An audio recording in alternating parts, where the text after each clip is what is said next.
Assalamualaikum warahmatullahi wabarakatuh. Selamat malam, salam sejahtera buat kita semua. Terima kasih hadir diundang di acara Buka Talk.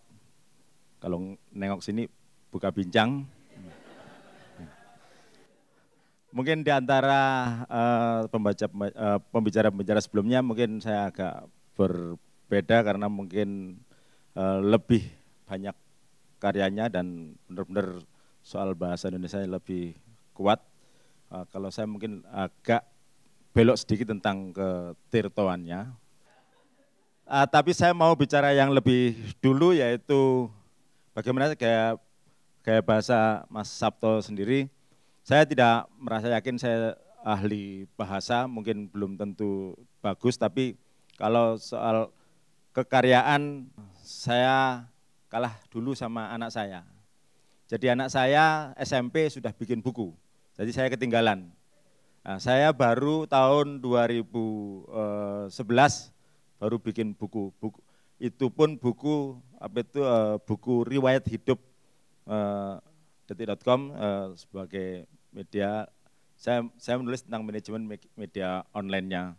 Yang kenapa saya bikin buku itu lebih pada kita sering ada tentang Google, semua tahu semua apa dan bagaimana Google sampai sekecil-kecilnya, sampai detail. Kita tahu Apple sampai detail, kita tahu Microsoft sampai detail. Karena apa? Karena ada bukunya, terdokumentasi.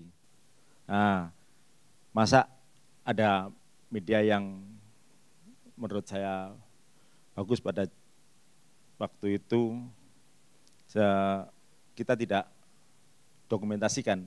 Jadi Bukalapak pun perlu dokumentasikan dalam bentuk yang lain, bahwa telah hadir sebuah e-commerce yang punya kelebihan ini itu harus dokumentasi. Jadi lebih pada soal dokumentasi. Jadi saya akhirnya menulis buku itu, dan sebelum itu akhirnya saya setelah nulis buku itu nggak lama kemudian saya keluar dari detik.com, terus saya di merdeka.com, dan saya bikin buku, ada buku Mantra Justru, dan setiap kali bikin buku, nggak lama kemudian saya keluar dari perusahaan tersebut. Nah, makanya ketika saya mendirikan ini, terus ada yang bantuin investasi, terus ada yang cerita kepada teman partner investor saya, yang ngasih tahu bekas bos saya, hati-hati Sabto jangan boleh bikin buku lagi. Ntar kalau dia bikin buku akan keluar. Itu intermezzo. Tapi tadi saya ada sedikit menyambung apa yang disampaikan Alanda tadi, bahwa rasanya kalau kita nggak mungkin bisa bikin tulisan yang bagus kalau kita tidak pernah baca. Jadi menulis itu memang agak berbeda dengan yang lain-lain. Kalau Anda pingin gitaris yang bagus, Anda ya harus setiap hari belajar gitaran. Anda pingin jadi pebalap motor yang bagus, ya Anda setiap hari sering belajar motor. Tapi Anda menjadi penulis yang bagus, bukan setiap hari Anda menulis saja tapi tidak pernah membaca. Justru membacanya lebih banyak akan memudahkan menulis. Nah sekarang udah masuk, teman-teman mungkin di sini ada yang mengenal Tirto sebagai apa. Tirto itu ada 3 hal yang kita menjadi unggulannya, yaitu infografik, data riset, sama tulisan panjang dan mendalam. Saya biasanya ngomongnya in depth long form.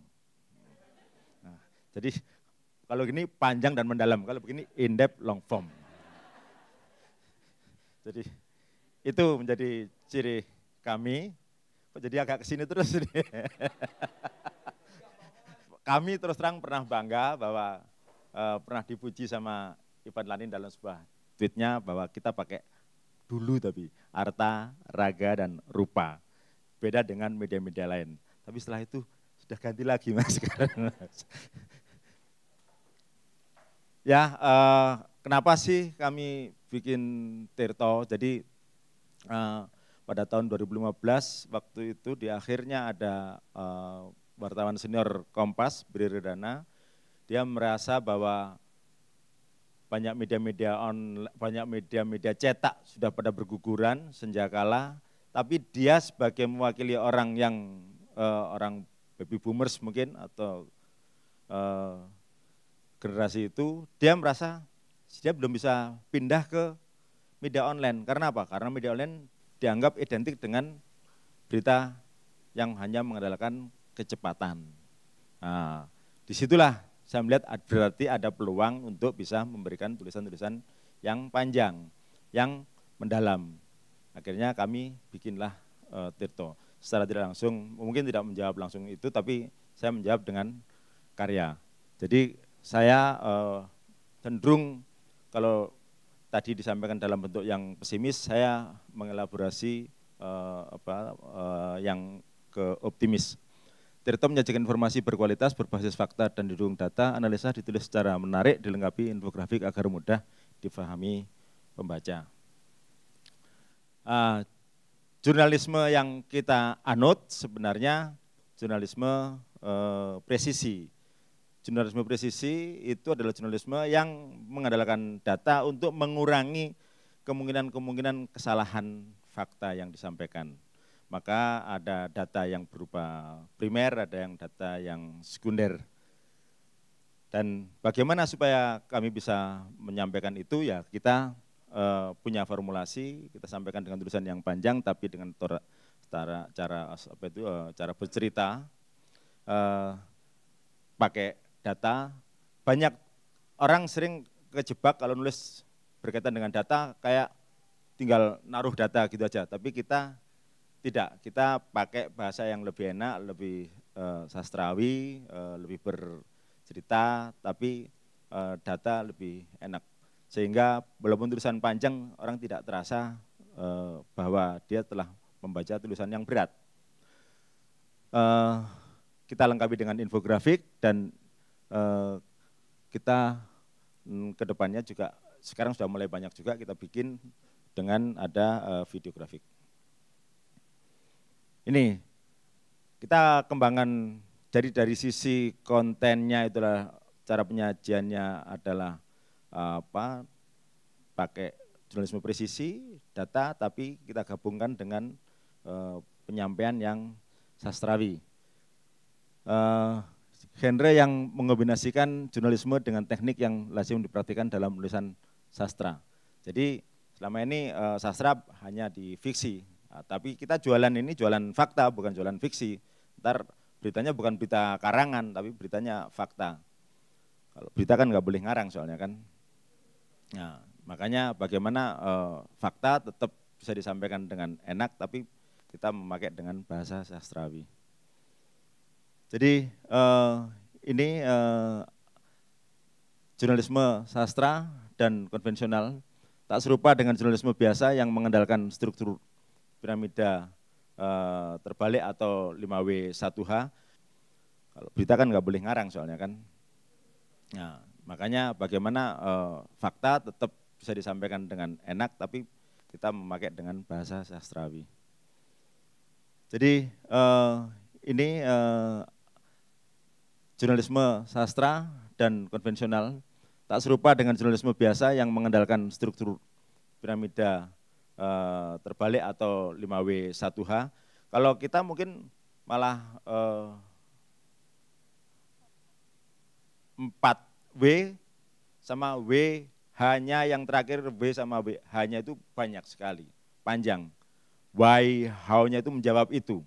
Jadi kalau saya dulu pernah punya teori 3Ws, jadi kalau model berita-berita cepat itu 3W saja cukup. Where, what, when, dah selesai. Di berita pertama, ada ledakan di sana, ada ledakan di sebuah tempat, pukul sekian. Udah, itu selesai, sudah bisa di. Nah, sekarang kalau kita tetap bertahan di situ kan udah kalah sama Twitter, kalah sama WA, udah selesai. Nah, harus dikasih yang panjang, ditambahin why sama how-nya itu lebih banyak. Jadi sastrawi yang mendalam. Tapi jurnalisme sastrawi tak sekedar kawin silang jurnalisme dan sastra, jurnalisme sastrawi diboboti beberapa atribusi khas, mendalam, kaya dengan data dan informasi yang jadi latar belakang dan konteks rincian, seringkali panjang dan utuh. Jadi semuanya di atas itu adalah berkaitan dengan bagaimana kita memasukkan, bukan menjejalkan data. Ini alur kerja di tempat kami. Jadi kalau selama ini di tempat saya sebelumnya satu orang bisa bikin 5-10 tulisan atau berita, di tempat kami satu tulisan dihasilkan oleh 5 orang. Ya sebenarnya mau ngomong 10 orang, tapi kan hiperbola nggak bagus toh. Jadi jadi setelah kita perencanaan, satu orang cari data primer, satu orang cari data sekunder, habis itu satu orang untuk menganalisa, terus satu orang lagi untuk mengedit, yang satu lagi itu yang bikin skenario untuk bikin infografiknya. Itu di luar orang yang bikin infografik itu tentunya, karena yang bikin skenario itu justru lebih susah.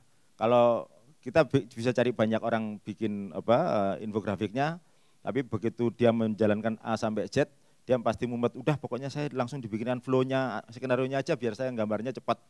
Jadi sekarang saya mempertambah jumlah orang yang bikin skenario itu sampai dia ngasih istilahnya tone-nya apa, warnanya apa, ini vintage atau apa, supaya lebih cepat selesainya. Karena apa? Satu hari kita rata-rata 40-50 infografik per hari.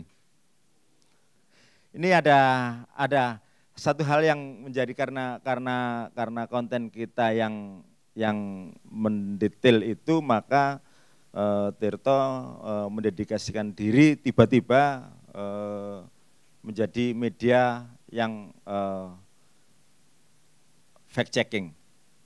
Tirto media pertama, sebelumnya satu-satunya sih, media pertama di Indonesia yang mendapatkan fact checking badge dari internasional, dan itu bukan karena permintaan kami, tapi ada asesor datang ke tempat kami, dan sekarang menjadi banyak kebutuhan fact checking, dan karena kita bisa dapat IFCN badge itu, International Fact Checking Network itu, kita mendapatkan kepercayaan dari Facebook sebagai hoax combatant, bahasa Inggris, karena Facebook ya. Nah ini kenapa kita, ini salah satu alasannya bahwa berapa jumlah hoax per harinya, ini hasil dari Mastel.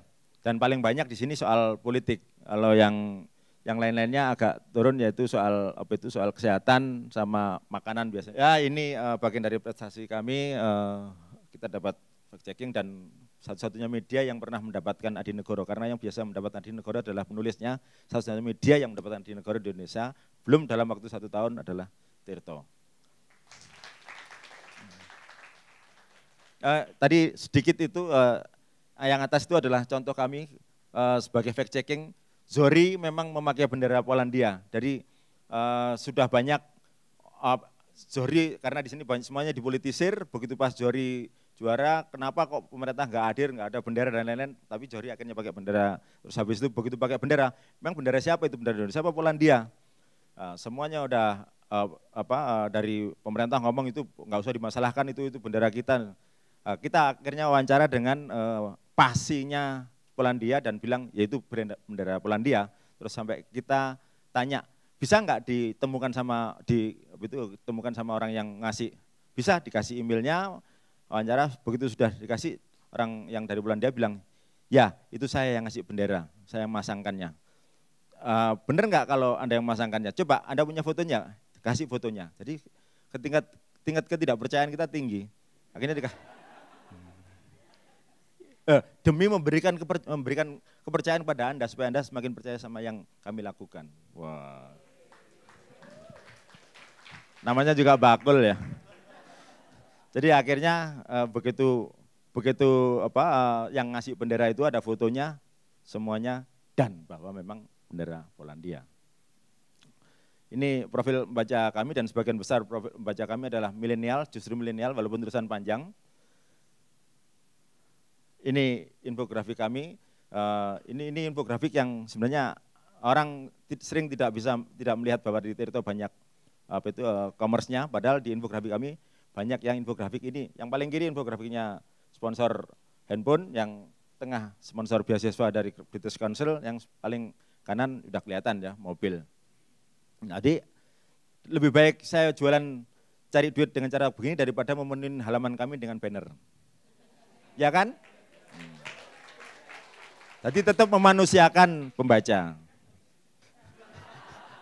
Ini contoh cek fakta langsung ketika debat gubernur atau bupati atau presiden, nanti juga akan kita munculkan cek fakta langsung real time, mungkin 10 menit lah. Jadi ini bilang Saifullah bilang bahwa ada 2000 lebih, padahal ternyata nggak sampai 2000, berarti ya salah. Tapi kita nggak ngomong salah, tapi pembaca yang waktu itu Ahok juga nyampaikan bahwa RPtra udah kita punya 110, ternyata cuma 77. Datanya dari mana? Dari DKI Go ID loh. DKI Go ID kan punyanya dia sendiri. Kalau berarti nanti kalau dia menyalahkan, oh itu salah datanya, data kamu sendiri kan. Jadi orang kan kadang nggak sering lupa apa yang dari dompetnya sendiri kan. Anda bisa jadi tidak tentu apal kartu apa saja yang ada di situ kan. Setelah pagi masuk di rumah, ketahuan istri lu, ada fotonya siapa mas? Ya paling gitu kan.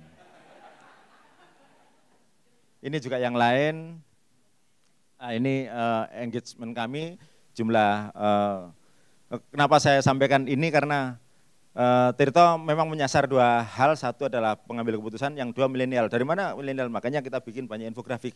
Infografik kita munculkan di mana? Di Instagram. Di Instagram, kenapa kita main ke Instagram? Karena di situ kerumunan banyak anak muda. Makanya kelihatan juga saya masih awet muda kan.